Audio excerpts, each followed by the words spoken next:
I'm just going to press the record button.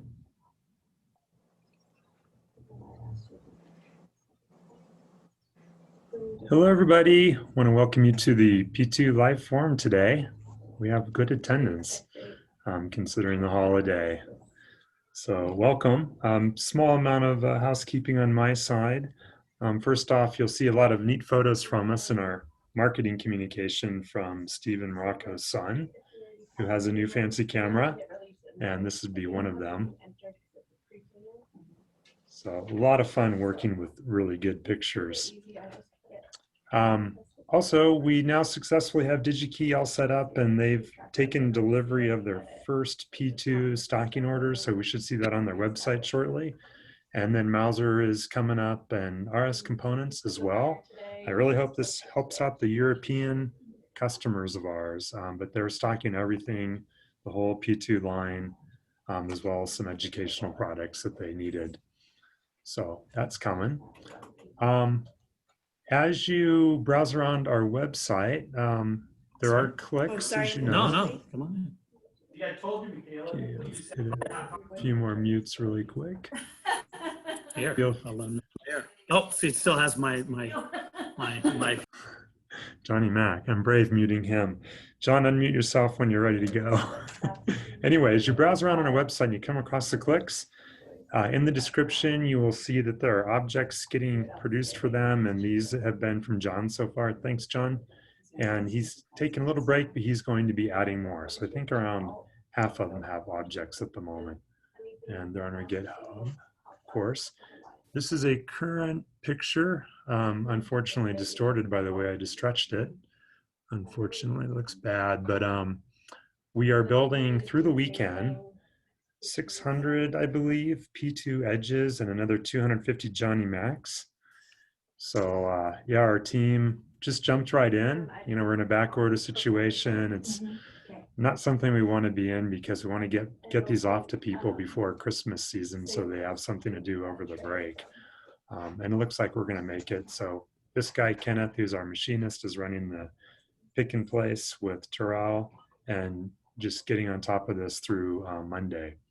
So thanks to those guys. And other items, if you are not receiving our email, we have a P2 list. Actually, I maintain two lists of Parallax. One of them is just our really big customer email list, and then I have one specifically for the P2. And the P2 list goes out about once a week, and it includes links to this live forum and things that we're doing. So on our homepage now, if you scroll down, you'll start to see more P2 things that I capture that are going on out there, and I will make an announcement for them and post them here. A lot of times these are from forums, so I get information there, but please alert me to anything that's going on relative to the P2. Anything of interest to you, because it's likely of interest to others. For example, I was frustrated with all these cool animated GIFs Chip had buried in the Google document because it just wouldn't load. So, well, they're also available here now on our website. So people can go there and browse them and get inspired and then find all the links, because we're trying to move slowly some of the resource base from the forums towards the website, so people who are not using forums can find these things. But the more important thing I wanted to show you here is that I encourage you to receive our Propeller 2 email. So if you go to parallax.com and you click on Propeller 2, you will find a link to the Propeller newsletter. So join that list, and then you'll be greeted by us once a week. And that actually concludes the public service side of our announcements, and we are now open for anything of interest to anybody on this Wednesday morning, afternoon, evening. Hello, Johnny Mac.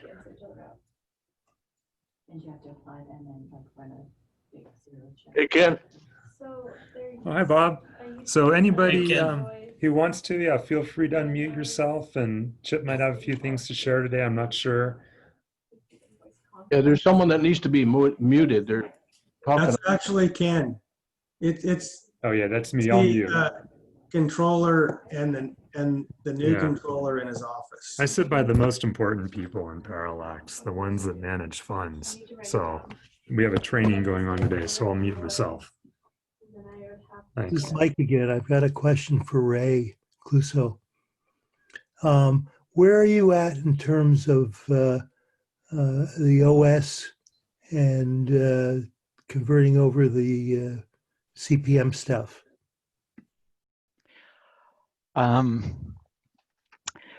The CPM stuff is actually running. I haven't released the code, but CPM actually runs. I haven't done any real thorough testing, but MS Basic runs, DIR and LS run.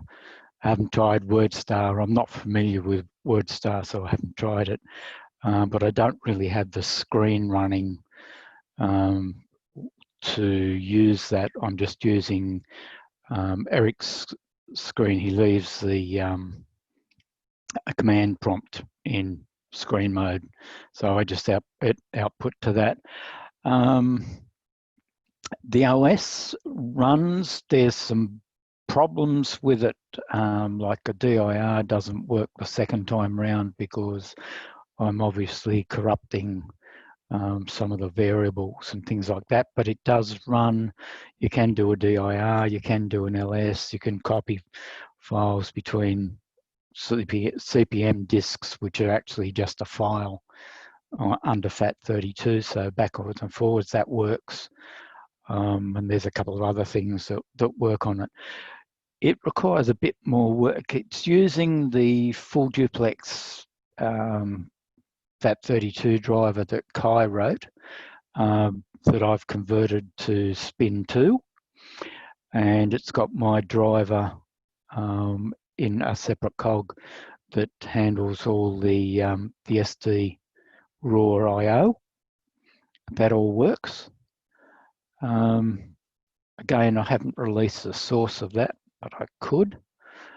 I did release the SD drivers separately, but that's quite a while ago. Not that there's been any changes, but I could do that. So does that answer your questions? Yeah, it would be nice to get a copy of your current version to beat on a little bit. Yep, I can do that. If I haven't done it by next week, chase me up. I've just trying to ship some boards out today and tomorrow. So I'll try and get to that maybe over the weekend. Monday's always out for me. I work. So, but if I haven't done it by Tuesday night, give me a PM or ask on the forum. Just chase me up in case I forget. Thanks a lot.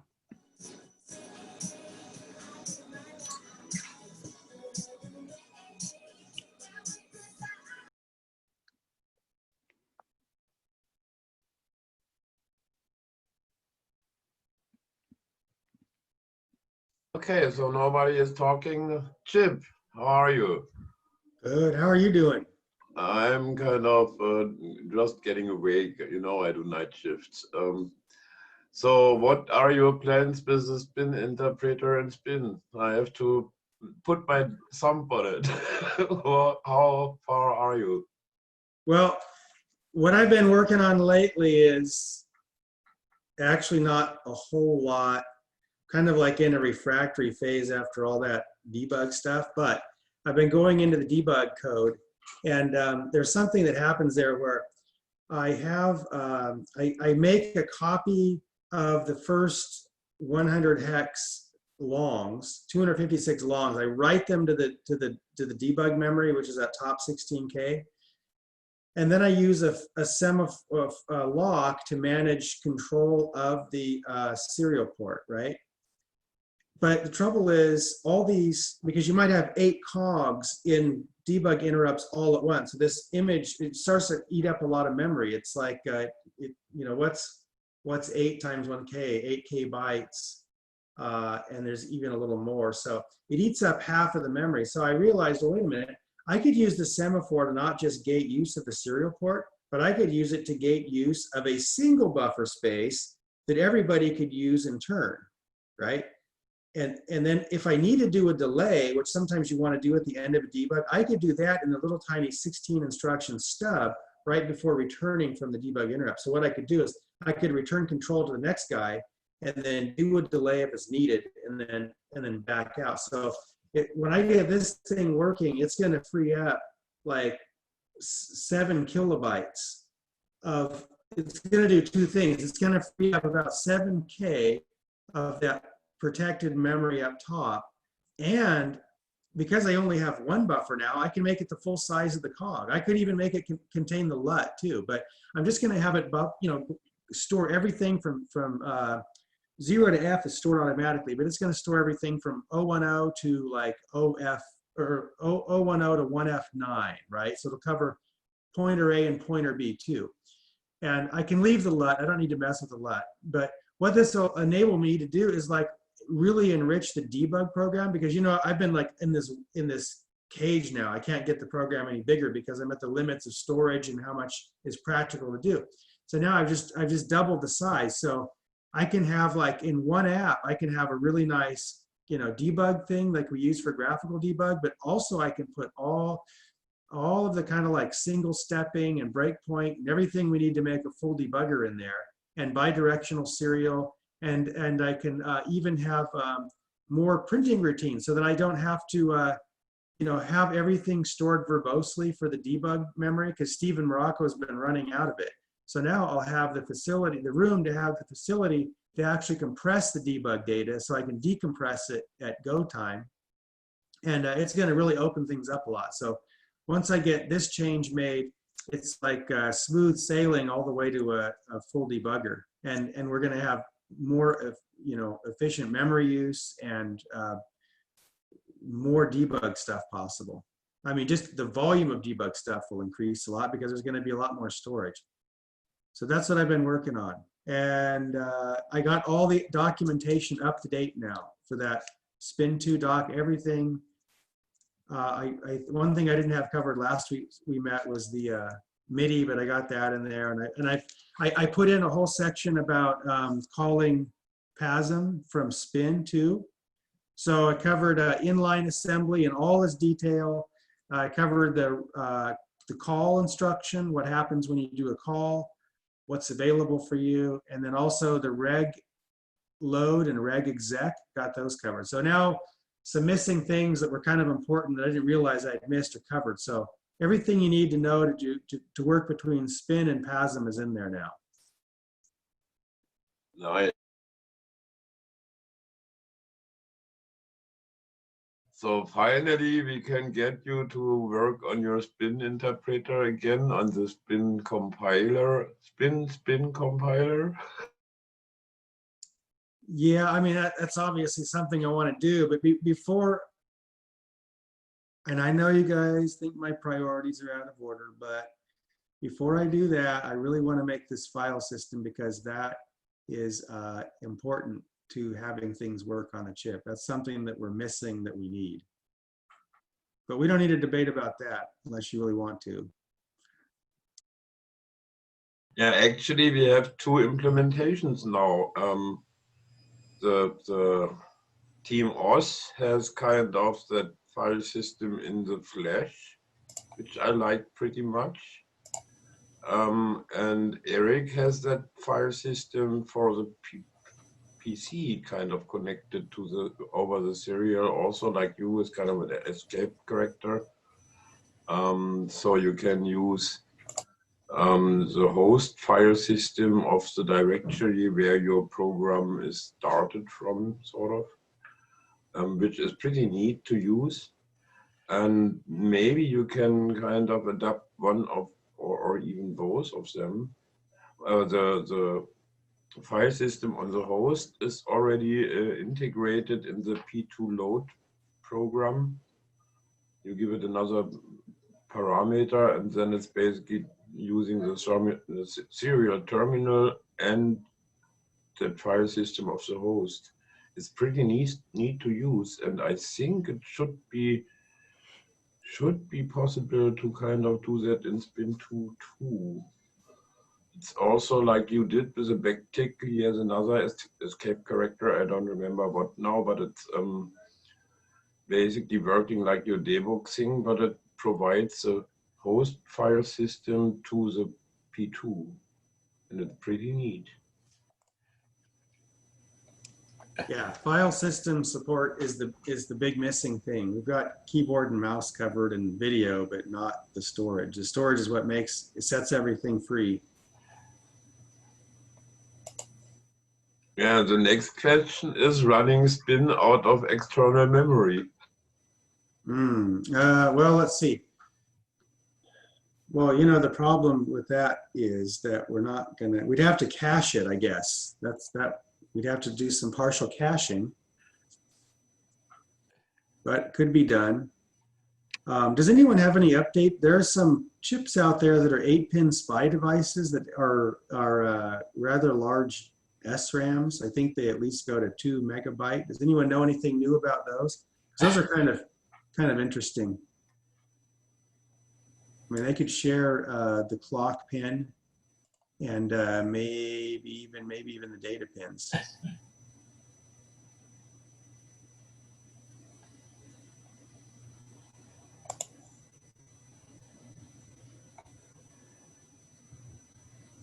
As I said before, I got hooked up to your P1 with a PE kit and MParks Spinix or Spinx. So it was kind of self-hosted development on the P1.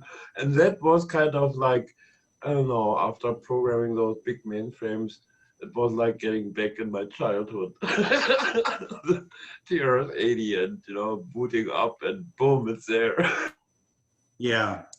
No, that kind of thing is fun. And I think we've been away from that stuff for so long that if we had it again, we'd realize right away what's good about it. That's kind of where I want to go.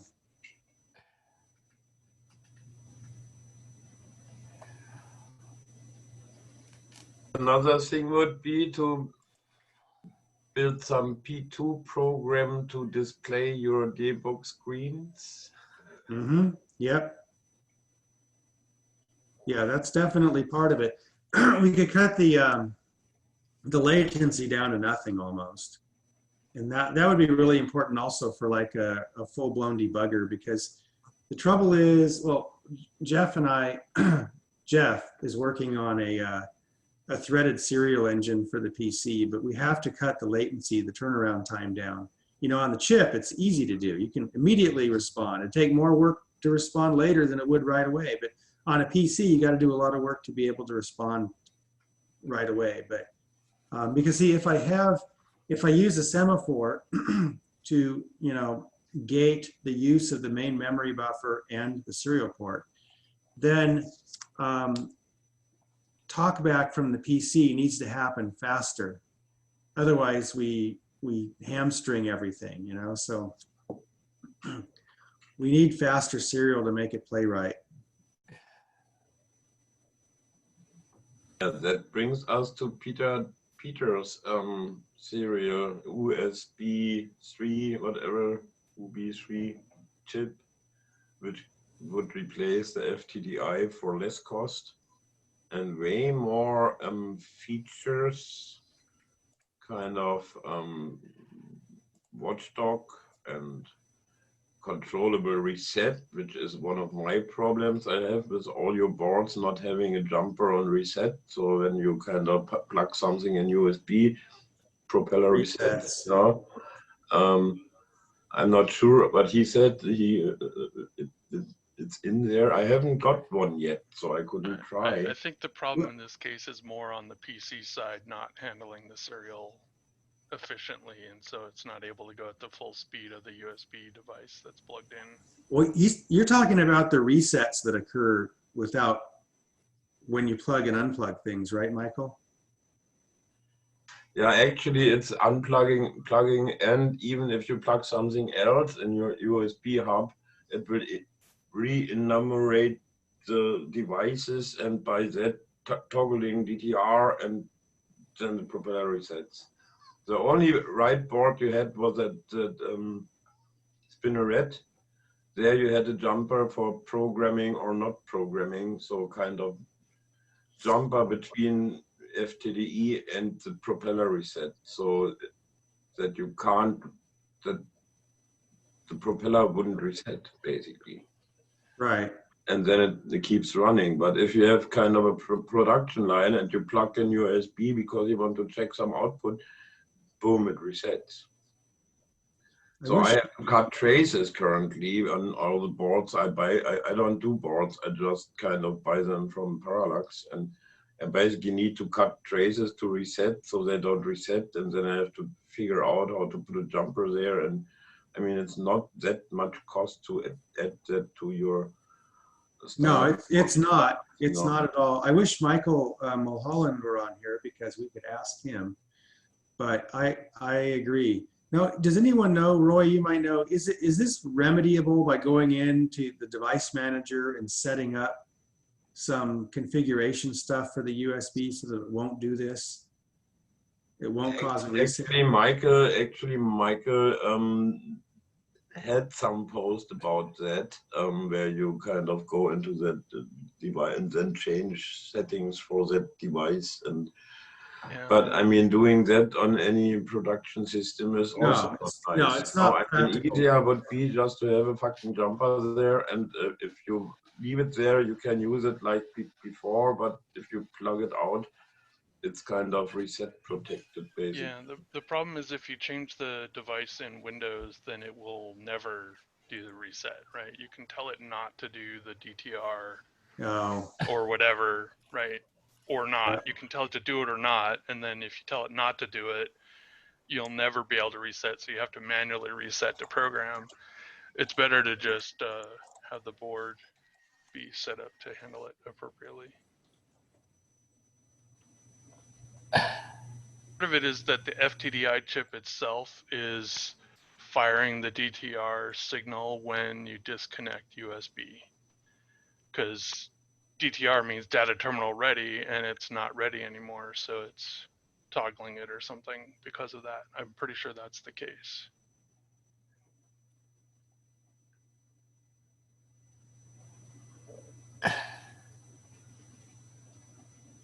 If I understand correctly, Ray and Peter's solution is to add some circuitry to make it so that the reset happens more deterministically, like it requires the appropriate transition, or I don't even know exactly what their little simple transistor circuit does. Maybe Ray could explain the difference again, because I'm sure he's already explained it. I can just butt in there. Peter's, he's replaced the whole UART with a CP21 or UB3, and it does smart resetting. On my boards, I always have a link to enable the transistor reset circuit. That's actually not, the original intention wasn't to disable reset, it was to enable you to either select the transistor reset circuit, which is on the prop plug, using a cheap serial device, USB serial device, or to go in and use a prop plug. But the upside of that is that you've also got a link on the board that disconnects the DTR pin. So yeah, but it is a solderable link and not a. It depends. It depends on which board. My P8X Blade 2 is a 50 thou link, which we sold a 50 thou pin header with a shunt on it. So in fact, I can't reach my board. But the mistake I made, because I was so pushed for space on my retroblade for the P2, I didn't have room to make it wide enough to take 50 thou, so it's a link. Then after I did all of that, then I widened the board and would have had space, didn't think to do it, and so I'm stuck. I've got a set of pinholes that won't take the 50 thou header, and it's only marginally different. Like, I don't know whether you can see, but the 2-pin header there is for flash. The 3-pin headers beside it is a little link for the transistor reset circuit. But I guess if you use that to go to an external jumper, you could fudge it. But it wasn't intended that. When I redo the board, I need to expand the that's for the flash chip. I need to expand the pins slightly so that they take the WSON 8 chip, which is more readily available, but it's a QFN chip. I'm actually going to try as soon as I get off this call this morning to see whether I can actually solder those QFNs by hand onto it. I've got the flash chips. I just don't know whether I'm going to be successful. There's hardly any meat left coming outside the chip. So does that answer the question? Oh, so I didn't get it, but this is not a Gullwing. This is some kind of like QFN package or something? Yeah, it's a WSON 8 package, which is a QFN. The pins do wrap around the corner, so I don't have the ground pad in the center, but that's not necessary for these chips. It's just that the chip is so wide, there's hardly any pad left. It's not going to cause any shorts or anything like that. It's just a matter of whether I can touch the iron onto that tiny corner. Yeah, yeah, those are tricky to work with. Yeah, you need a little bit of pad, and I have to manually solder them because they're on the underside of my board. Oh. And I don't physically have room to put it on the top side.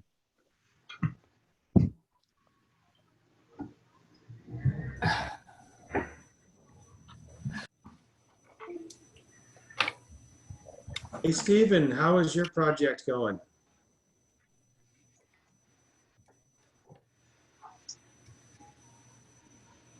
So you press the space bar on the wrong window and weird things happen on your machine. Actually quite well. I'm expecting to have a driver that for single boards that I can commit to the object exchange next week maybe. Scrolling text is working, basic graphics is working.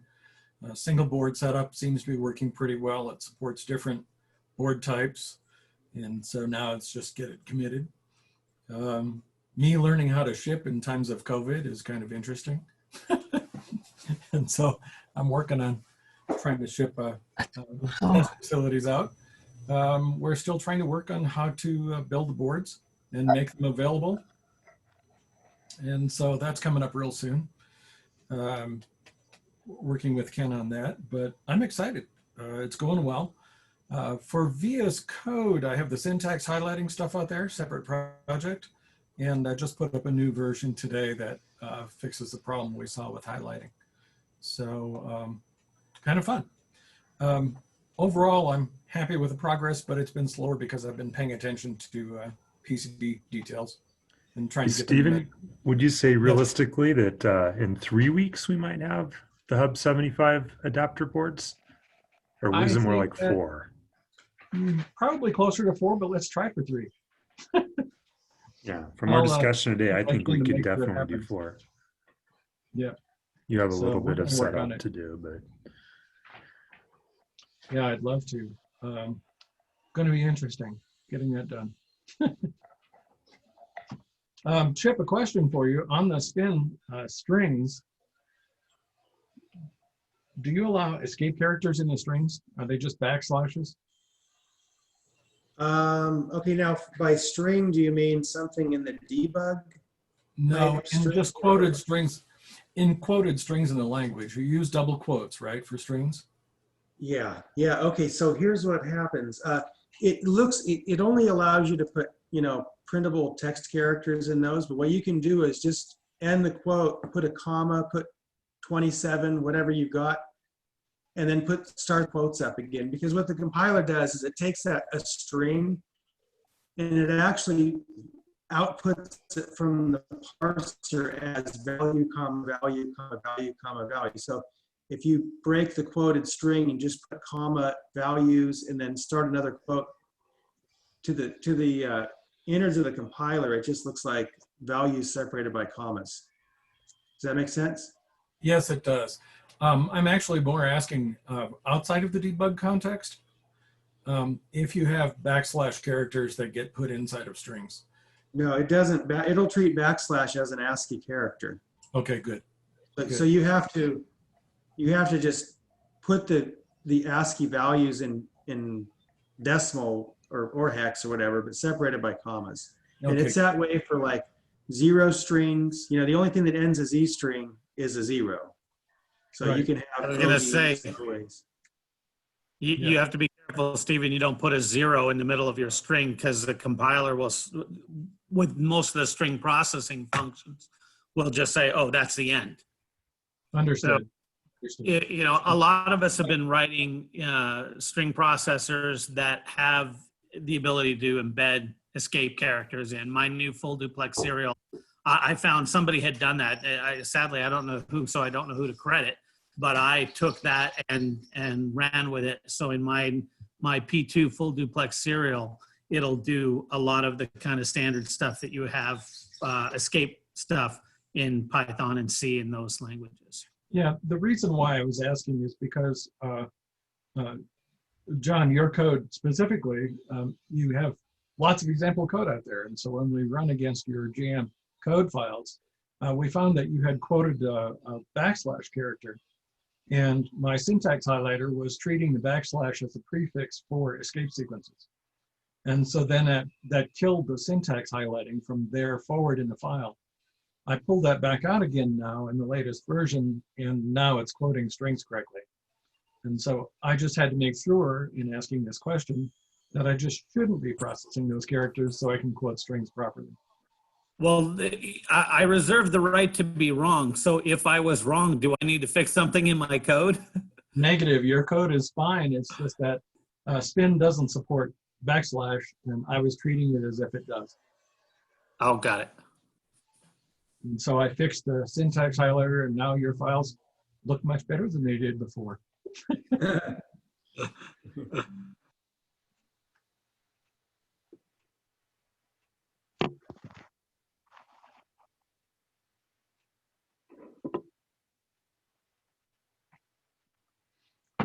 So does that answer your question, Chip, about the matrix work? Yeah, thank you. I'm actually working, the next frontier for me is engineering the actual brightness control correctly. So the first driver will have basic colors and things like this, but fall off of brightness is very challenging, requires very long dead times with LEDs. And so I'm working on a driver that actually makes that a little bit more efficient and requires less frames, so we can still do video frame rates at good grayscale. I see. So that's my next engineering. I'm probably doing actually light sensing to do actual light output measurements and then trimming the driver based on that. So it's interesting. Good. Sounds good.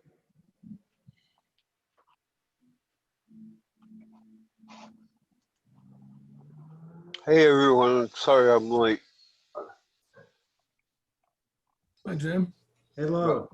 I'm here. Any questions about shipping to North America and Canada? Yep.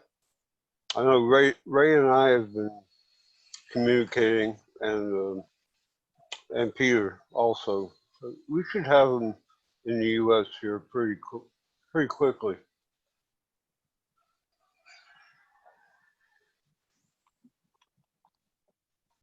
I'm a little late into that game, but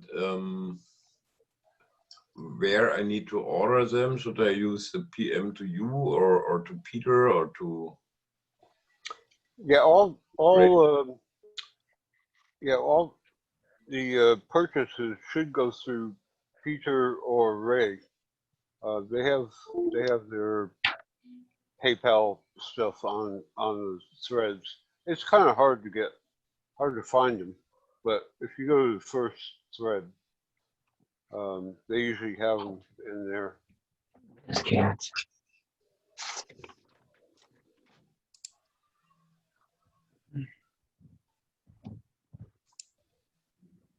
Didn't mean to sidetrack. Just for reference, all of mine's on the first page, first post of the Retroblade thread. And I'm just in the middle of testing out all the IOs while I'm listening.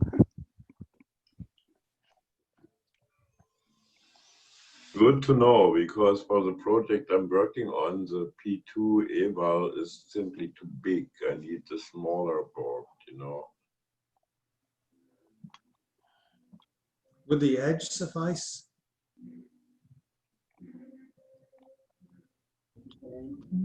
He needs a mini Mac. Yeah, Michael, you're muted. too. I told you that it needs to fit in that head. Yeah. Yeah. Michael, did you look at the P2 Edge mini breakout board? Yeah, I did, and maybe that might work. I should order one, yeah. That might probably fit, yeah. And then you remember there's the El Cheapo really small version if you have a welding torch. I'm not really good at welding, soldering. No, I started this bullshit when my eyesight started failing me and my hands started to shake. So I'm not really good at soldering. I mean, I can do stuff with cars and welding torches, but small parts really challenging. I mean, really challenging for me. Yeah, they never did COBALT and soldering before.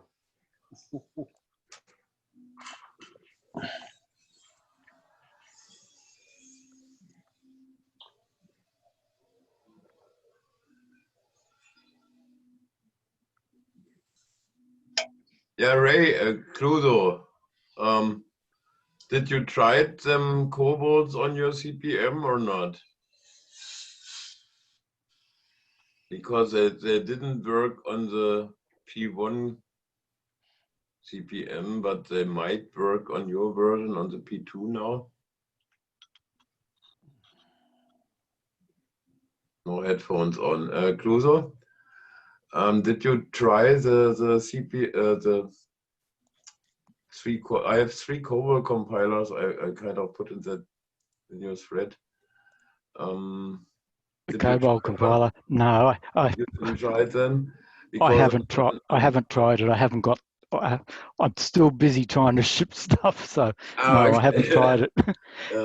Because your current compiler is based on full mode spawn, I think, and not on that what Peter did. No, my P2 compiler is based on Paul Mole's code and then reconverted. Yeah. The Ramblade, which is a P1, is based. Well, it is Peter's. Yeah. Cyclone emulation. Yeah, and that one kind of fails on all 3 of them with kind of some mysterious opcode missing whatever message. I'll tell you what you could do. Can you try? There's a program called ZEXALL, which is a test program.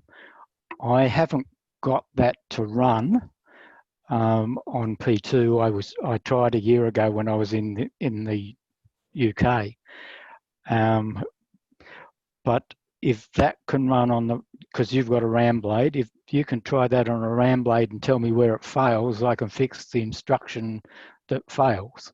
Ah, okay. I mean, the Ramblade is giving me some debug info where it hangs, but I can't understand it. Giving you some work? All three compilers kind of seem to use an instruction which is not there or something. So the Ramblade gives me kind of a debug message. Yeah. Giving out some code, but I don't understand what it kind of meant to say to me.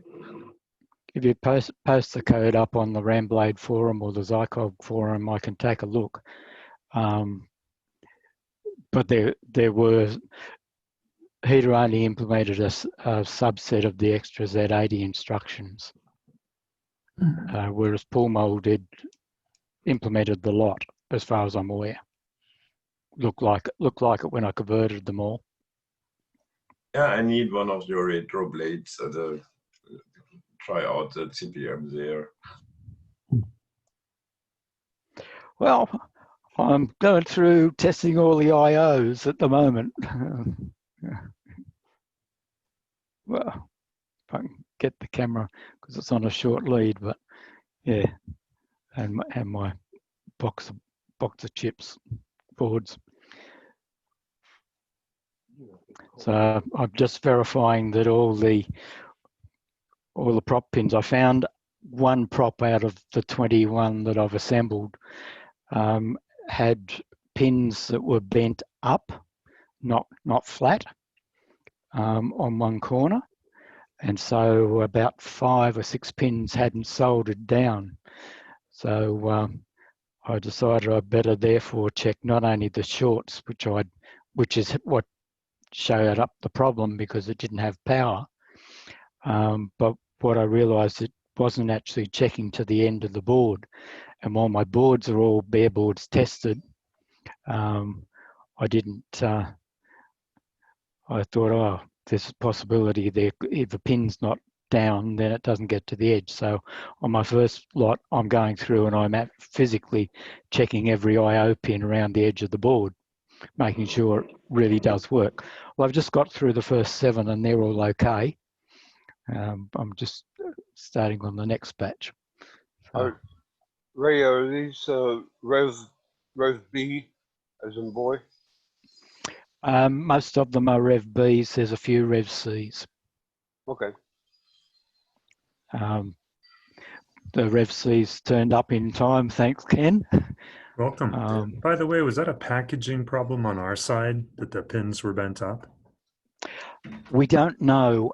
They came out of Peter's batch, and he's had a couple as well. We're not sure.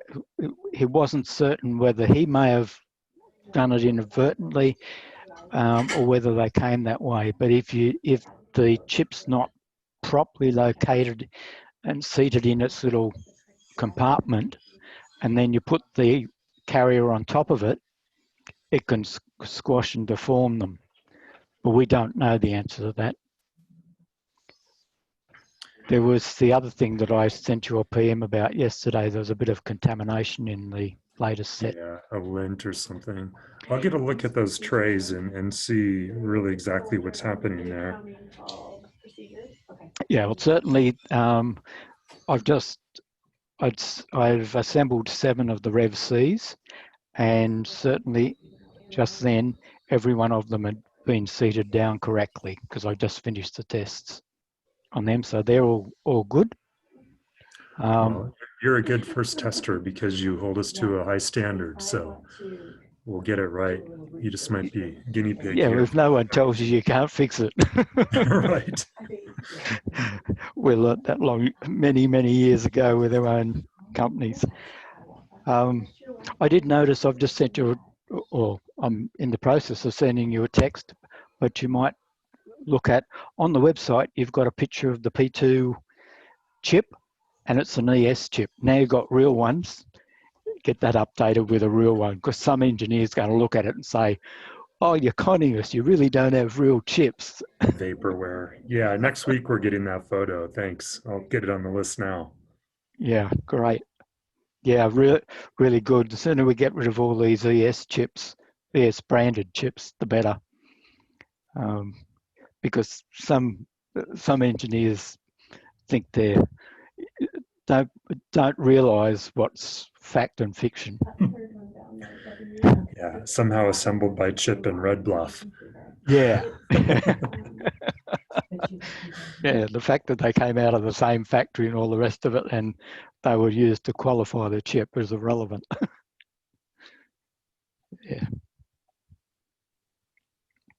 Just dream it off the ES part. You know?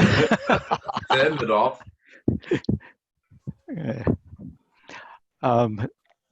But Ken's got real chips, so he can do that. How are your boards going through testing, Ken?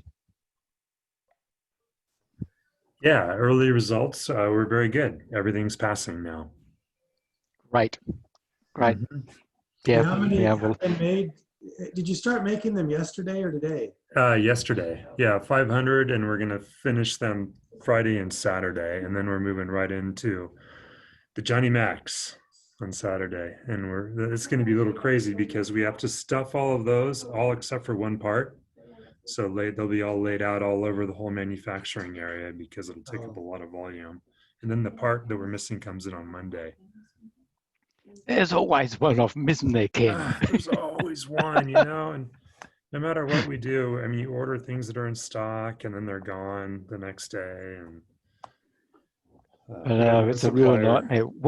When we had, most people probably don't remember, but there was real shortages. Two particular times of production, caps. one in the 80s, one in the 90s. And for love nor money, a garden variety chip that you could get from anywhere all of a sudden dried up, and you've got a board that uses, a 10-cent component, and it's no longer available on 3-year lead times. Because the moment things go into short supply, all the vultures come in and buy everything. That's right. And then hold everyone to ransom. And absolute nightmares.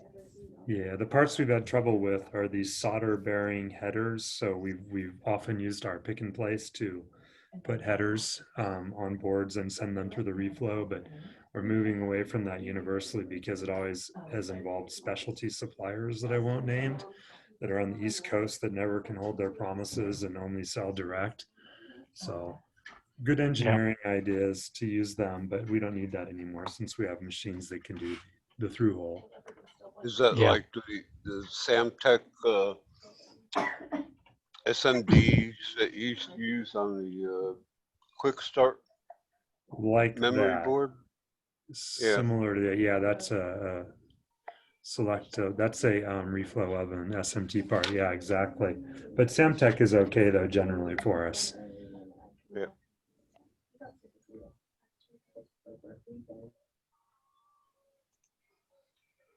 Yes, one of the engineering nightmare of trying to design a board and not use components that are difficult or might be difficult, and looking into your crystal ball and figuring that out, and then you get caught by something that totally comes out of left field that you didn't think about.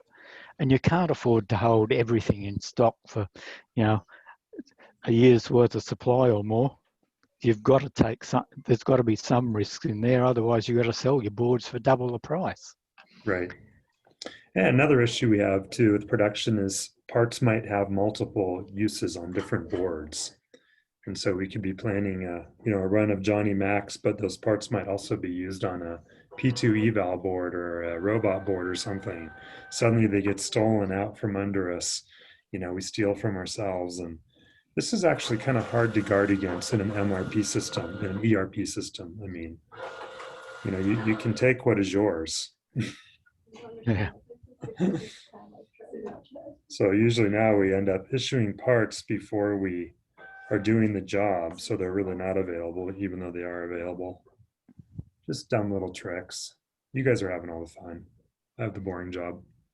Yeah, you need an MRP system that says they're allocated, but that's not exactly actually taken. what we have. Yeah, Yeah, and you can't do this without a really good ERP, Yeah. MRP. Don't you just like set up a virtual warehouse and move it into that warehouse and then pull it from that for the project? You could do that, but that's even more difficult than the better way of just issuing them before you're doing the product build. So then they're not available. When They're I allocated.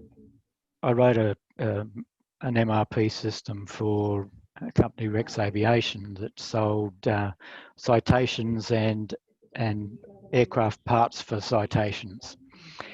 And so when a customer would order something, it went into an allocated bin.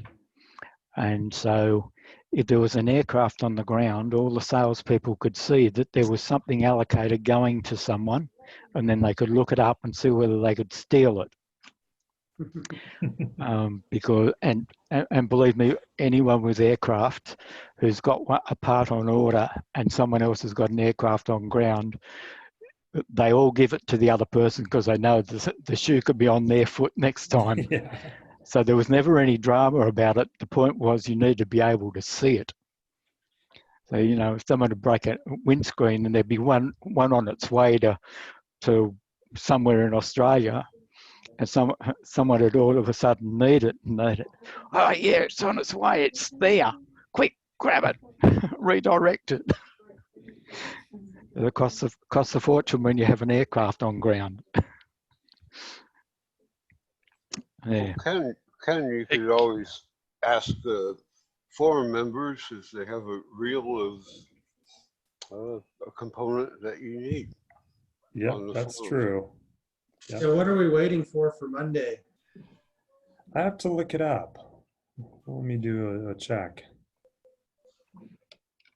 By the way, Ken, you don't need to send me any click adapters or click boards because I ordered some for a bunch of them, and I'll be probably diving into that on the long weekend.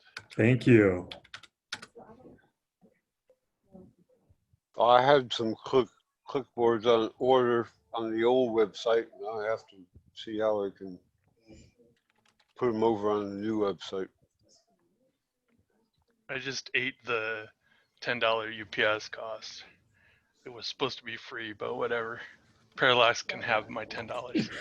That's because we can't figure out how to make it free again. We're too busy dealing with spam bots these days, so we had to configure that in fraud software. So as soon as you put a new website out there and it's WordPress, you're hammered instantly. Yeah, so, spam bots and spiders and all the automation stuff.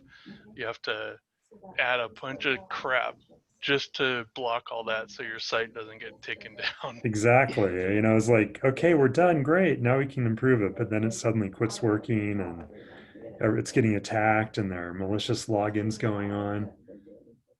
Is that the Parallax website? Yeah. Yeah. If you ever see it coming to a crawl, that means it's getting attacked. But as of yesterday, we have software to address it. Yeah, because Michael and I are pretty good on keeping the forums clean. Yeah, you guys do. Try running a game server, Ken. I can imagine. With hundreds of thousands of players effectively DDoSing you, which you want because you want to be successful and you have to manage all that traffic. And then at the same time, disgruntled players and just people that want to screw with you because they don't like your game company doing all kinds of DDoS attacks and infiltration, hacks on your client to send invalid packets that look like valid ones, but with slightly different data to screw up your system. We on EverQuest, we had literally thousands of lines of code just for sanitizing incoming packets from the client so that they wouldn't garble our system with their bad data being sent to us. And then ISPs, one of the things that's really nice is if you're with a partner ISP that is hosting your stuff, you can report DDoSing to them and they can instantiate some pretty hefty backbone blocks to DDoSes. So if you can identify that you're being DDoSed, they can usually stop it. You have to tell your ISP, hey, our IP is being attacked. Can you help us? But you had people who were kind of spoofing your own data format, right? Yeah. So like they would hack the client to change what packets are being sent, or write their own custom client to just send garbage packets to us, trying to get our servers to process a packet and crash, which we had some of that going on. A lot of our crashes in the first couple of years were hackers crashing our servers with bad packets. And we would just, it's whack-a-mole, right? Oh, this area in the server needs hardening against hackers. So we add a bunch more code, and same thing over and over again.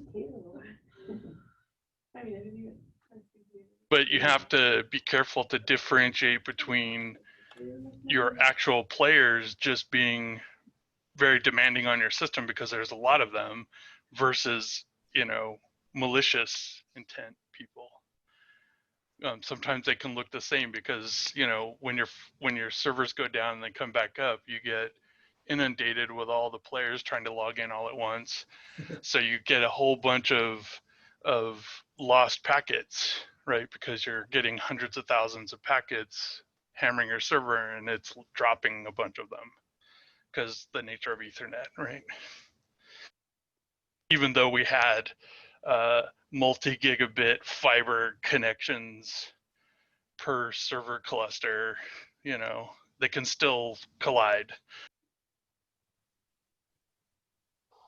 I remember EverQuest was one of the first, our company was one of the first companies to start using 10 gigabit cards in our server backend.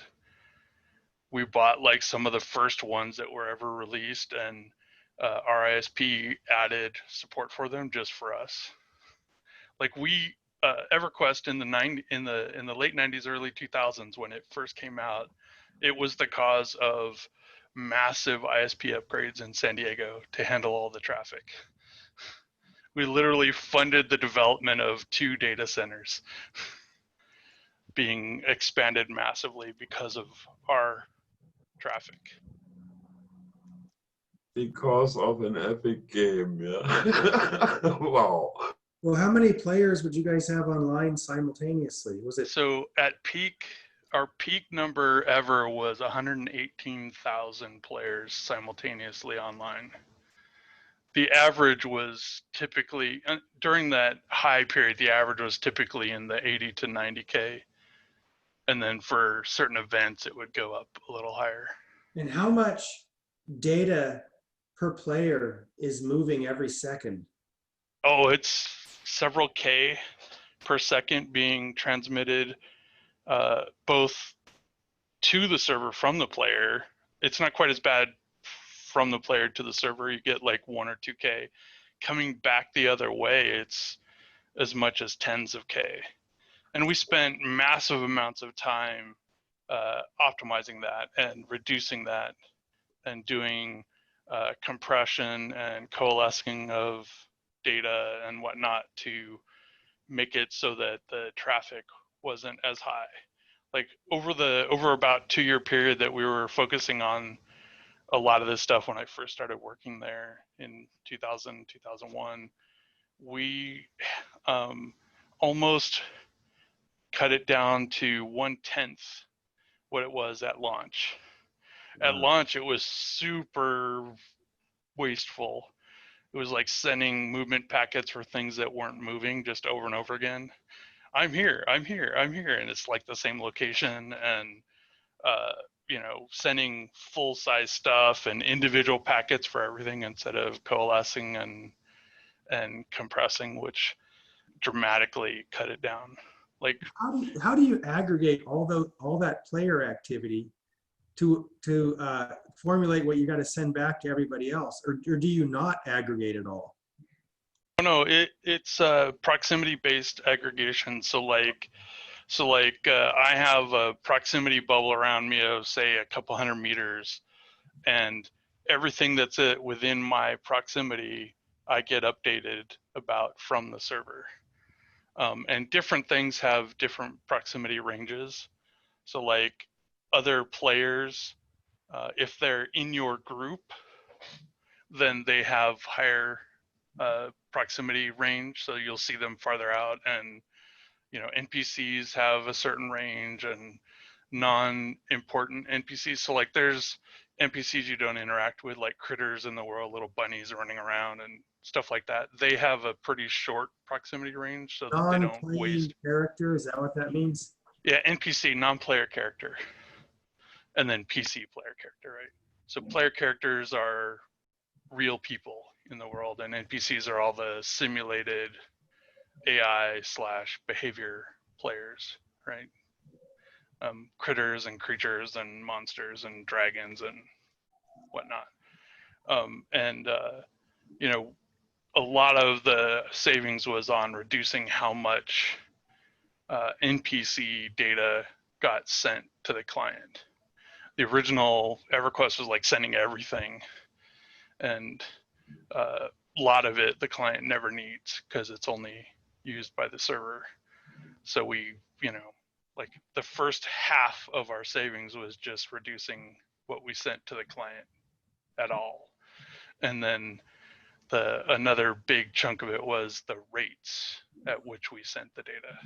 Would you bother to get down into the bit field level for? Oh yeah, we had packets that were packed down to 3 bits for this thing and 10 bits for this thing, and everything was super packed. Because we're talking like, 1999, 2000, 2001. Yeah. Network broadband was, I have 2 megabits, right? Not 50 or 100 or gigabit, right? Right. So,